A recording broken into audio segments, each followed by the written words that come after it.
Hello and welcome back to the Loyal Sons Show. That's at the Loyal Sons on all of your social media. Follow us here and follow us there for Pitt sports content you will not want to miss. If you love kickers and hate Lincoln Riley, this is the place for you. The Loyal Sons Show, a safe, sunshiny place for your Pitt Athletics fix. Gentlemen, I have a little riddle for you. What's better than 5-0? Could it be 6-0? Is that the answer? That is the answer. It's not a very good riddle, but it's still true. Yeah, my car got towed last night and had to go retrieve that this morning.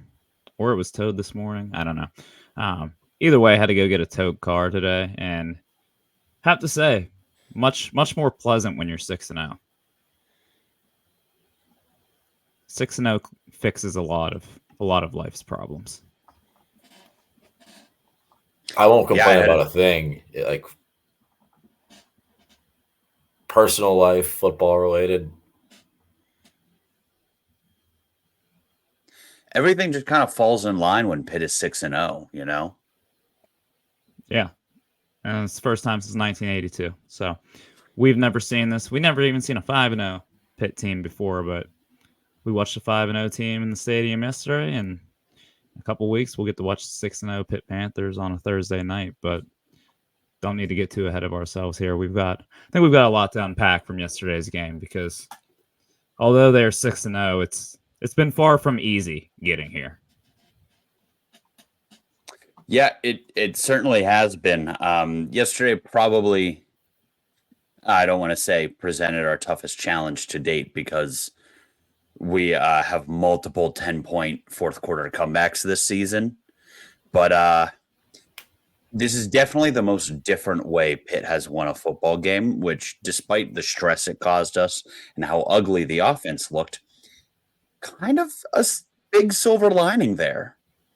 We've seen them come back from a lot of points. We've seen them boat race teams, but they've been winning all of these games with offensive explosions and a bend but don't break defense. But what we saw yesterday was a defense that was able to completely take over a game in support of a flailing offensive side of the ball. It's what? Just over like 14 hours removed from the game, maybe a little bit longer. And how many times have you heard somebody say or tweet, that's the exact type of game that Pitt loses? We said it. Pitt never pulls those out. When the defense stands on their heads, they just can't do it one last time. Or we don't get the ball to bounce our way one last time, and it's like, damn. Most of that game was great, but we couldn't get the one last possession or whatever to go our way, and we had a lot of weirdness have to happen. Yeah, when the cow kicker missed the field goal, I still felt like, wow, this game's far from over. Offense hasn't done anything. We need to get a first down, and I have no faith in them doing it. Sure enough, they couldn't get a first down, and even when they punted the ball back to Cal with about a minute left, I was like, yep, this tight end's going to get wide open down the seam. This kid's going to get another shot at a game-winning field goal, and this time he's going to hit it, and we're not going to have any time to strike back. And oh, ye of little faith, I guess, for me. I really, I don't know, had a bad, unsettling feeling, and then somehow Pitt walked out with a victory. So that's just kind of the way this season's been going. But yeah, David, like you said, it's silver lining. I mean, we're a week removed from a game where we were saying that, okay, well, this defensive line isn't going to beat any good quarterbacks because they're just letting these guys sit there. We're letting Criswell sit back there all day, do his taxes in the pocket. Never mind. They turn around yesterday and get 6 sacks on Mendoza. Jimmy Scott, 3 sacks. And I think his first of those 3 sacks came 30 seconds after I said to somebody, has Jimmy Scott ever done anything in a Pitt uniform? Like, he's been here for a few years and I haven't seen him do anything. And then he proceeds to have the best game of his entire career, the best game by a Pitt defensive lineman in a couple years now. So silver linings all around. He had that one big sack against West Virginia, and that was You're right. the coming out moment of Jimmy Scott. We're like, oh, there he is. But I don't think he was top 3 on my most promising defensive ends coming into the season or even a few weeks ago. Guys that I was looking forward to seeing play. But I don't know. Is he the guy that steps up and like sparks the turnaround of the pass rush?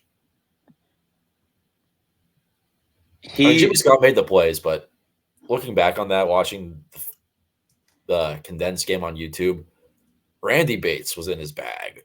We've been saying Cade Bell was in his bag the first 5 weeks of the season. Last night, they blitzed so much, and it worked like every time. Mendoza was swarmed by defensive ends, like swinging around linebackers.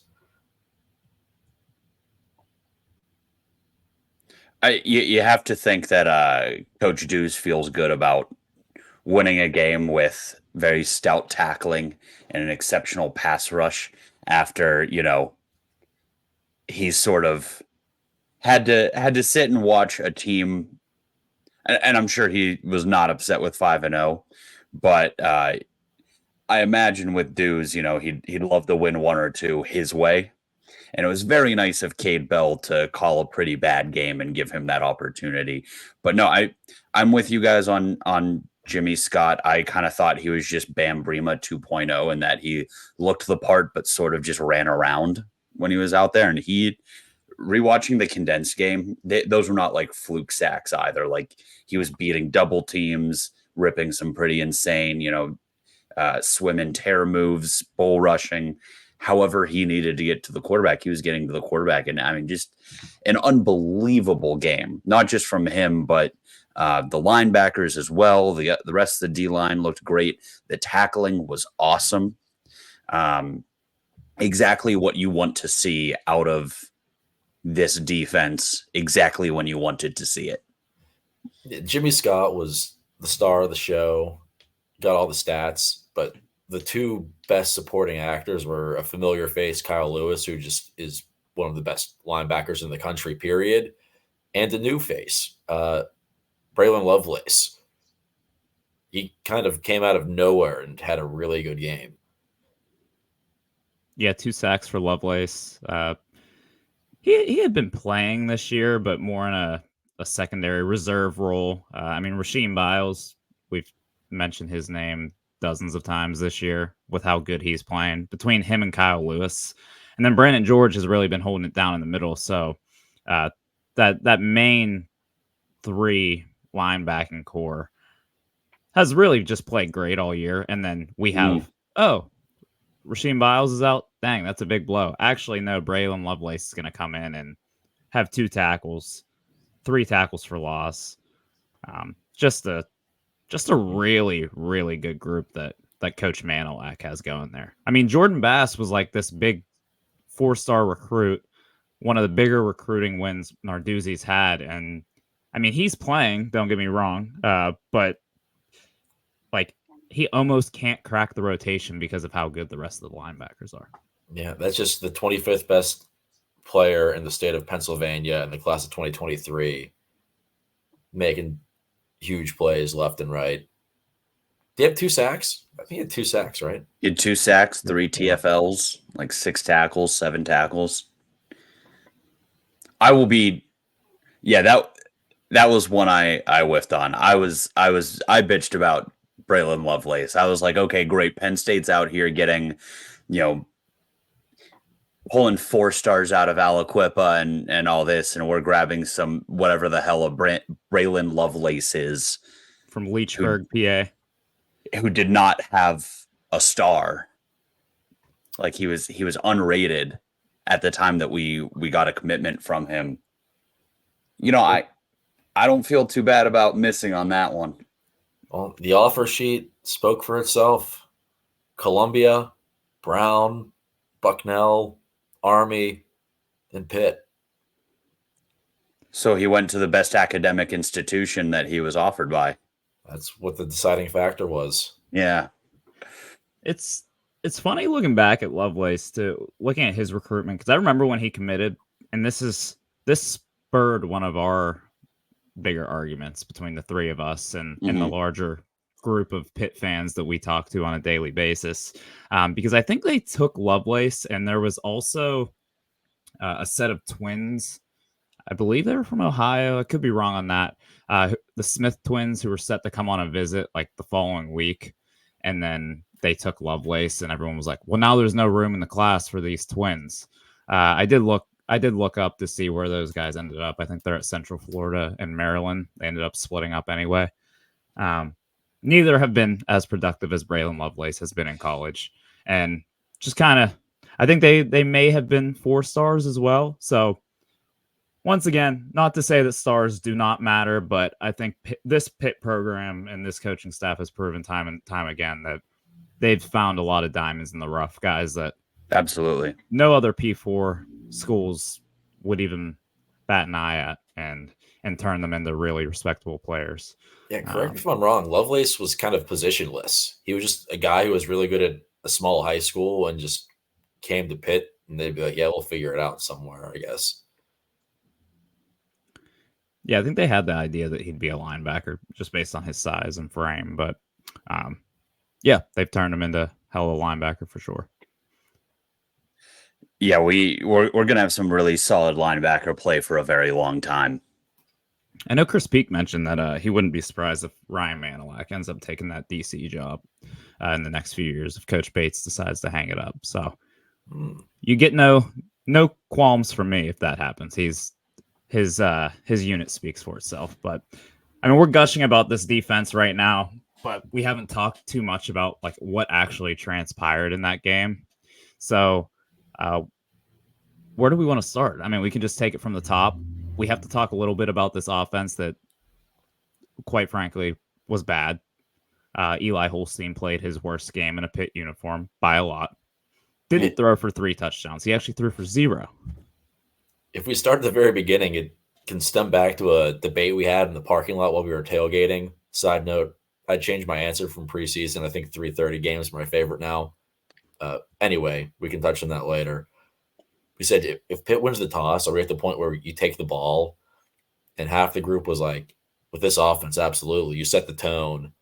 And the other half is like, I don't know. I just love having the ball in the second half and getting it stopped early. We took the ball. Didn't do shit.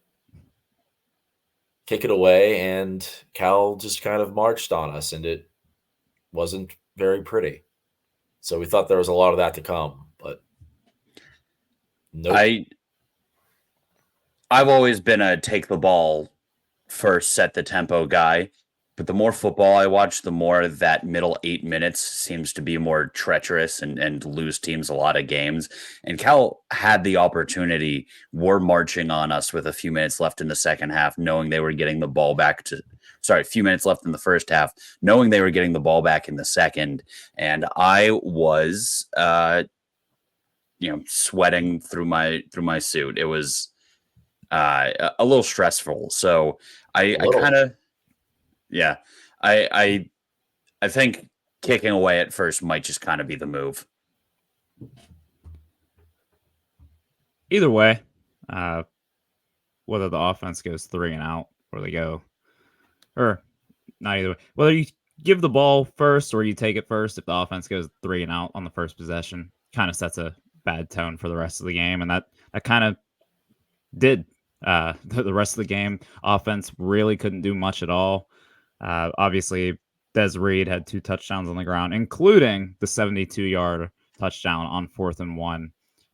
Apparently, Cade Bell just drew that up in the dirt on the sideline, like in between quarters.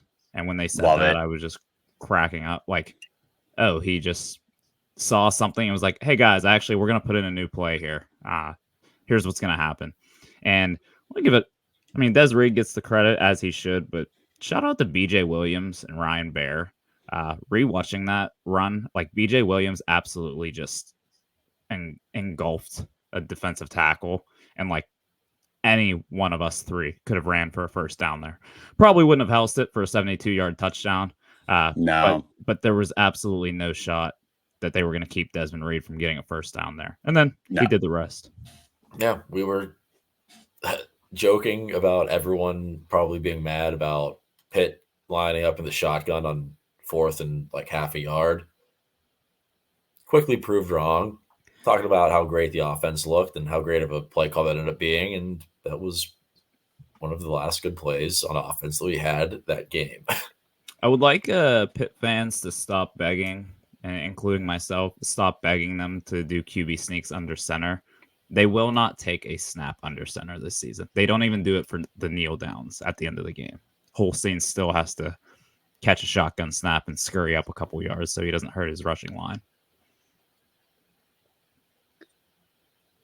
Yeah, there were a couple. With Cade Bell, you're going to live and die by some pretty risky decisions. Yeah. And, you get the benefit of the 72-yard 4th and 1 that could have been the easiest quarterback sneak of all time.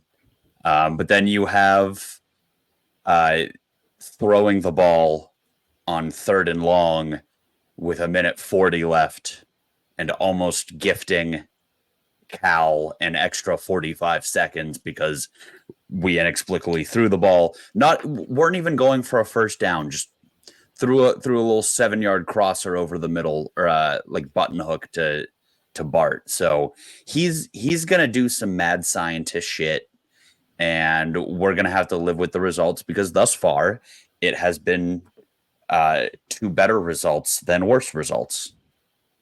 Yeah, and we also went for it on 4th down in our own territory in the first quarter.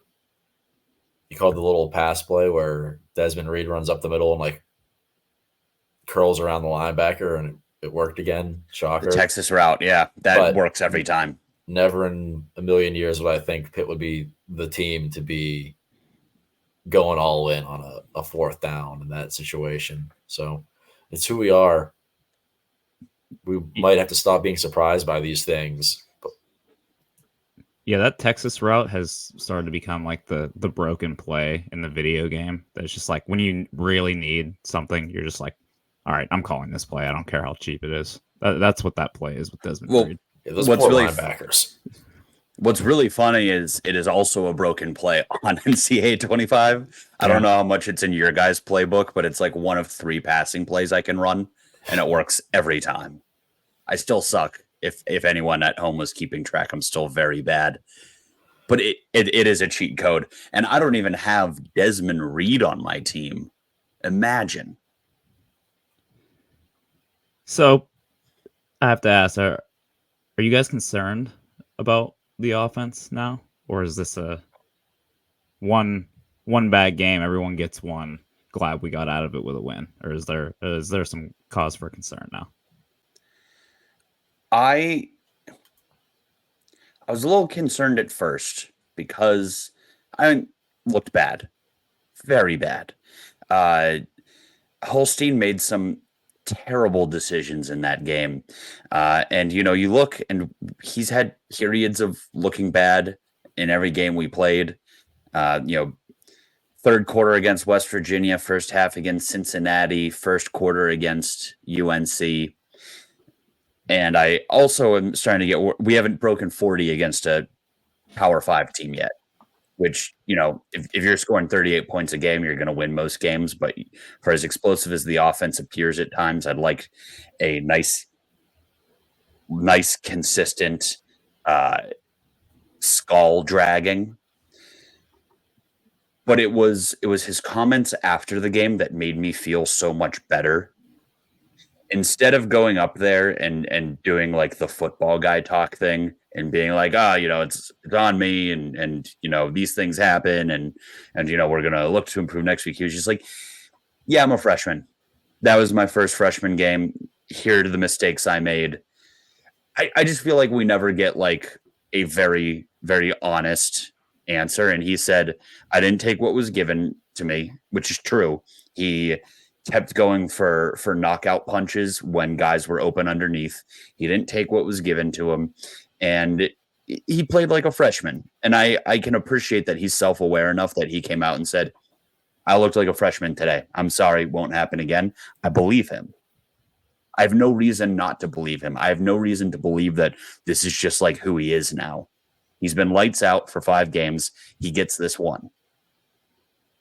There's a point, it's probably late second quarter. I don't know if you're in the second half just yet, but David sent a text in our group chat saying, like, Holstein looks bad.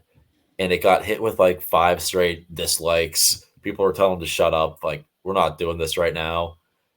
And then it went on a little bit longer. I think we all expected the offense to flip the switch that had been flipped in almost every game so far, where they were like, oh, that was an easy touchdown drive. Like 6 plays, 70 yards in 2 minutes. Like good old-fashioned Cade Bell offense. And it didn't happen. And I think a big part of that was what you said, Eli Holstein just making the wrong decision and not, wow, Cal figured us out and we were just stonewalled. It did seem like that, but I think it was more about the decisions on the field as opposed to our offense. I think things were there. We just didn't make the plays. So I'm not totally worried. The one thing that was upsetting was how we kept talking about how Holstein would make the really bad play and then turn around and bounce back from it. There wasn't really a bounce back. He forced another pretty bad pass. Yeah, both interceptions were very bad. First one, you can maybe chalk up to miscommunication. You can chalk it up to that, but given the situation, that's just unthinkable to try. We got the ball at the 30-yard line. Yeah. Yeah, it was an easy, like, we were given, like, you have Ben Sauls, you have at least 3 points in your back pocket. Kenny Johnson fielded the punt in Ben Saul's range and then ran forward like 10, 15 more yards. If we get sacked 3 times, you still get out of that with 3 points and are up 2 scores. Yeah, that was bad. And then the throw on the second interception was just, I don't know what you're looking at there. But I did like what he said after the game. It was just one of those games, and maybe it was good for the team to gut one out like this, even though we've kind of gutted out almost all of our games. So I take that back. But we gutted it out in a different way. It's very different. I think it's very important to be able to win in different ways. Yeah. So and you guys know how much I love to be discouraged despite winning games, because for some reason in my head, I think if you were to be a good college football team, you just need to be beating the brakes off of everybody and look perfect. And I can't get it through my brain that a win is a win. I felt shockingly okay after that. It was bound to happen. The offense was bound to have a bad game. And we still won. Has games like that. Like even Georgia lost the game to Alabama, but they were in some slugfest. They were in some ugly, sloppy games. Has there been a team yet this year that hasn't been challenged and looked pretty bad? I think it's just college football. So it's just a matter of surviving and advancing, and we've found the way to do that 6 times. Yeah, in a row with 0 losses anywhere on the schedule so far. I think for me, it's like the promising part of it is, we always say like Pitt's going to drop a game that they shouldn't have. They're going to lose a stupid game. And it felt like yesterday was like they lost the stupid game, but still squeaked out with a win. Like the guy lining up for a 40-yard kick, like obviously not a great kicker. So thus far this year, I think he's 7 for 14. Looking at the stat sheet here, not good at all. Tough homecoming for that kid, but they probably should have lost. The guy probably should have made that field goal, and they probably should have lost. And guess what? They didn't. So we get that ugly loss out of the way, knock on every piece of wood I find, and still figure out how to win. And quite frankly, I mean, West Virginia was kind of like that. Cincy was kind of like that. So hey, just win, baby. That's all that really matters at the end of the day. No style points needed. No BCS era formula. No style points needed for us right now. Just win football games. I definitely thought there was some questionable decision making from Cade Bell for the first time, because aside from a drive here or a drive there, he's been consistently very good. I thought the lack of using the run game was interesting. We ran the ball okay outside of that 72-yard scamper from Des Reed. But when you give him the ball, he's liable to have a 72-yard scamper. So, um, you know, I know Holstein has shown that even if he starts slow, he can bounce back. But at a certain point, we could have afforded to take the ball out of his hands a little bit more, especially when, I mean, Dan Carter had 23 yards on 2 consecutive carries and then didn't touch the ball again. Des Reed ran for 120 yards on 16 carries. I was surprised we got away not only from running the ball, but the short game in general. Des Reed caught 1 pass. Yeah. Dylan's checking now because he can't believe that that's true. Yeah, 1 catch for 19 yards. It was that 4th down conversion. So Yeah. I'm at some point, I don't know if he was scheming up every play for, hey, Holstein, just chuck it 50 yards into double coverage. But at some point, he should have grabbed Eli and said, hey, stop that. Stop that. All of the guys underneath are open. Take what is given to you. So I am going to put it a little bit on him, but I'm also not going to be like super pissed off at him because he might be the best offensive coordinator in college football, and he is allowed to have a game like he had yesterday as long as we win, which we did. I think the offense and the running game in particular, like every run play feels like it's designed to set up a future pass play and not to get like 5 or 6 yards. It's like, let me like, this is going to set up a later like play action, but like Desmond Reed is just kind of chilling in the backfield and then just runs into the back of the offensive lineman. And it feels like a lot of times like those plays they're not designed runs, I guess, like mostly RPO type stuff. And then you do get a 4th and 1 design run that he takes to the crib. But yeah, I think, the two carries for 23 yards for Dan Carter. I don't know, maybe some more design run stuff like that, where it's just like, okay, we know we're running the ball, get downhill, let the big hogs up front do their job. Yeah. Outside of that 72-yard run, Desmond Reed had 15 carries for 48 yards, which is 3.1 yards a carry, which is not good enough. No. It's not good enough. But also, when you have a 160-pound running back 1, you keep giving him the ball in the hopes that he does the 72-yard run again. Agreed. But I think what Dylan said is pretty true. The run game is not all that imaginative. I don't know if that needs to change or if we just keep throwing the ball a little bit better, that'll open up the run game. I feel like that's probably the thought process there. So one way or another, we didn't score in the second half. Yeah. 0 points. Scoreless half of football. And that's true, and that's bad. It quickly went from, I think after Desmond Reed's touchdown, we thought, get a stop and score again, and this game is out of reach, and no matter what, we're going to win and just outscore them. It took like 2, maybe 3 drives for us to go from that to, okay, I don't know if our offense can do anything right now.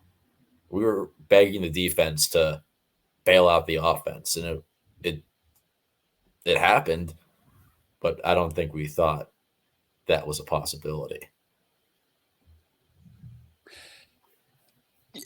Yeah, but I think one massive thing that we're leaving out here is Pitt wasn't just out there looking sloppy, running on nobody, like out in practice, walking through the plays. That is a very solid Cal defense they went up against, including possibly the best secondary in college right now. They lead the NCAA in interceptions. So, you pair a redshirt freshman in his 6th start with the fact that he's going up against by far the best secondary he has thus far. I think it's a predictable result. I would have loved him to tuck and run a little bit more than he did. I would have loved for him to take what was given to him underneath routes, just be a little bit smarter with the ball. But I can forgive what went down yesterday on the offensive side of the ball. And I think you guys can too, especially going into a bye where we can make some tweaks. Yeah. We've got what, 10, 12 days for the next game. Maybe it's good. Maybe it's a blessing that they had this stinker right now. They can go back, watch the film, clean some of that stuff up, and no doubt in my mind they'll have a bounce back game against Syracuse, which, just as we all predicted, will be a 6-0 Pitt team versus a 5-1 Syracuse team on that Thursday night, just as we all said before the season. Thursday night, no bigger stage. National TV, potentially ranked. We'll see if Syracuse can sneak into the top 25. Should be coming out in the next. It's 1:56 right now, so should be coming out in the next 5-10 minutes here. So we'll see where things settle. Where does Pitt get ranked when that poll comes out? I'm gonna say 20. I saw the 20 in the coaches poll. Yeah, I don't think they were impressive enough, based on in their own merit to jump teams, but 2 teams ranked ahead of them got bumped. So I forget, Utah and Oklahoma both lost in pretty embarrassing fashion. So it is looking like Pitt can move up 2 spots, and I'll take 20. Definitely. In my head, I'm not happy with 20, but I think I'm just a week early on expecting when the Pitt hype train will really take off. There are some people on ESPN saying, "Oh, how about Pitt? They won again." So if they do it again against a Syracuse team that has been getting some solid praise because they're 5-1 and everyone knows Kyle McCord and he's been putting up a lot of passing yards. Mm-hmm. That's whenever we get on a real tiny number watch, because there's so many teams that have one loss, but they started so high. Like, they're not going to drop. Like Texas A&M has one loss. They're not going to put them behind us. It's Texas A&M. They have all those 5 stars, and that's all that matters. Ole Miss has 2 losses, but Lane Kiffin is in his daughter's TikToks, and he has some funny hashtags, so he has us beat in that department. So next week, just give us one more win, Pitt. That's the thing that does bother me, Squid. I think 20 would be fair, but if you took Pitt's logo off of Pitt, this is a top 14 team. 6-0, impressive comebacks against multiple top 30 FBS defenses. Like, you're simply blind resume. You're slotting that team in at 11. Iowa State was ranked 11. That is not the 11th best team in the country. That is just an undefeated, recognizable logo. Is Iowa State's logo more recognizable than Pitt's? That didn't make me feel too good. Yeah, I had the same kind of thought. Maybe that's not the best example, but that's a team that is certainly no better than Pitt, but might drop into the top 10 this week. No, you're right. I think are we the lowest ranked undefeated team? Aside from Army, if they Army, Navy, and those guys. So I feel slightly disrespected, but I'm not. Keep winning. Right the now. Number gets smaller. Plain and simple. We got that chip on our shoulder. It's fine. Before we call it an episode, and maybe I'm just filibustering so that we can get a live poll reaction, um, but we cannot leave here today without commending special teams. That's right. We said we love kickers. We love that We love other teams' kickers. kickers were bad for a change, and we love that our kicker is the best. Ben Sauls tying the Heinz Field / Acrisure Stadium record, 58-yard field goal. Caleb Junko, big day for Junko. Huge. That's your boy, David. That's my boy, and he's coming into form at just the right time. He punted 6 times yesterday and averaged almost 51 yards a punt. I love how everyone in the stadium gets super pessimistic. Like after a bad offensive drive, they're like, "Oh, great, and here comes a shanked punt," and then would just take a bounce and go inside the 20, or he would bomb one like 48 yards in the air, and it kept happening. So, good job. I'm Not sorry often we- for being mean. Not often we get the read off a punter stat line. 6 punts, average of 50.7 per Jeez. punt, a long of 57, and 2 inside the 20. It's a damn good day at the office. If your offense is going to be king of Suckballs Mountain, that's the kind of stat line you need out of your punter. Yeah, like I was just like coming together for the NIL funds. Like their NIL collective is just like going on a fundraising tour to try to get Junko next year. While we're talking about random stuff, trying to get a live reaction of the AP pool ranking, does Rodney Hammond finish the year? 1 carry for 1 yard yesterday. So through 2 games, he has 10 yards on 5 carries. Last go at this thing, last year of eligibility if he plays more than 4 games. Is it really?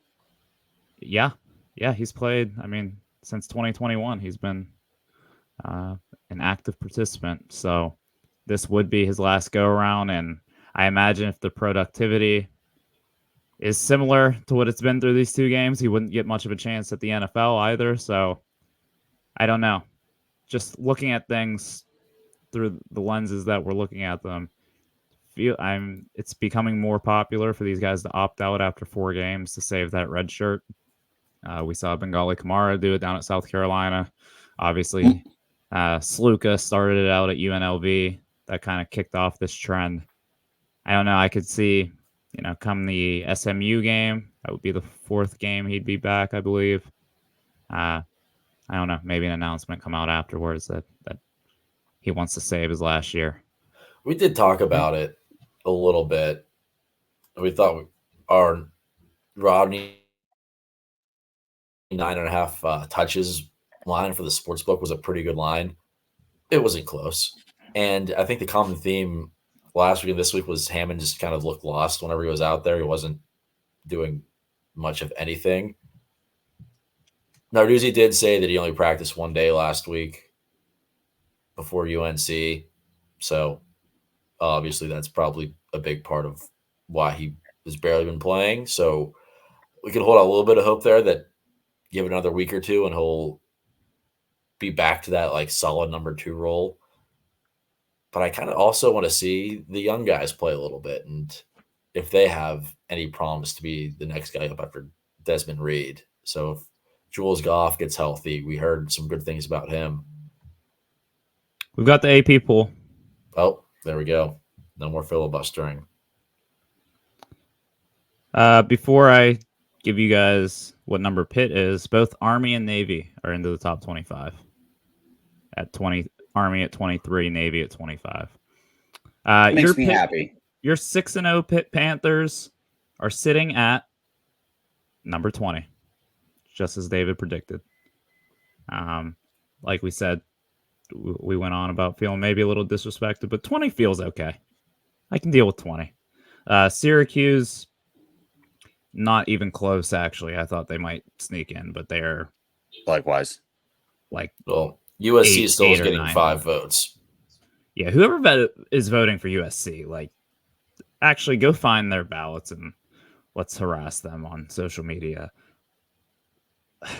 I just can't even imagine that. We got SMU at 21, one spot below Pitt. Could end up being a ranked matchup down there in Dallas. Any other immediate reactions here as we scroll through? Iowa State's up to 9. Yeah, there's no reason. Jesus Christ. And I want to deeply apologize for saying they're a more recognizable brand than Pitt. I was just very frustrated about rankings, and it makes you say crazy things. Michigan being ranked is purely based on brand recognition alone and being the reigning champion. That is not one of the top 25 teams in the country, not close to one of the 25 best teams in the country. And I can't believe that nobody dropped them given their only impressive win against USC, who is now 3-3. And they just lost to a Washington team that got pasted by Iowa. Gave up 40 points to Iowa. Literal Iowa. Literal Iowa. Win again. Just keep winning. That's all I really care about. 6-0 feels good. Pitt is halfway through the season, and they are bowl eligible. They're going bowling. But we got a lot more that we want out of this year than a bowl game. Before the season, you promised me 6 wins. I might have signed up for that. But now, we want it all. Ooh, fellas. Things are going to get interesting. I was going to say things are going to get fun, but they already are very fun. I'm having a lot of fun. But things are going to get very interesting in the coming weeks. But we do have a bye week here coming up. So get to take a deep breath, get some extra time to watch some film on Syracuse, get ourselves ready. And then we have, what's better than Thursday night football on the North Shore? Seen some absolutely electric games on Thursdays on the North Shore. Please. Can't wait. Please just keep winning. Well, thank you for tuning in. Continue to tune in. Pitt doing good means we do good. Show's been doing great. We've had a ton of support. Great. Show's doing good numbers. Keep them coming. Don't forget to subscribe, like this on YouTube, wherever you're listening. Please keep winning. And as always, hail, loyal sons of Pittsburgh.